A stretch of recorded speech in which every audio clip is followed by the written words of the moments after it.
125 கோடி இந்தியர்களும் திறமையான புதிய பாரதத்தை உருவாக்கி வருவதாக பிரதமர் மோடி மகிழ்ச்சி தெரிவித்துள்ளார். பிரதமர் மோடி தன்னுடைய 30வது மன் கி பாத் உரையில் பல்வேறு விவரங்களை கூறியுள்ளார். வங்கதேசத்தின் சுதந்திர தினமான இன்று வங்கதேச மக்களுக்கு தன்னுடைய வாழ்த்துக்களை தெரிவித்து வரும் மோடி எப்போதும் இந்தியா அவர்களுக்கு துணை நிற்கும் என்றும் கூறியுள்ளார்.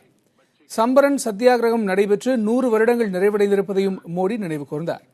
எத்தகைய வேறுபாடுகளையும் களைந்து மற்றவர்களுக்கு உதவும் உள்ளம் படைத்தவர்கள் இந்தியர்கள் என்று, இதுவே இந்தியாவின் மிகப்பெரிய பலம் என்றும் கூறியிருக்கும் மோடி, மின்னணு பரிவர்த்தனைக்கு மாறிவரும் இந்தியர்களே புதிய இந்தியாவின் அடித்தளம் என்று புகழாரம் சூட்டியுள்ளார்.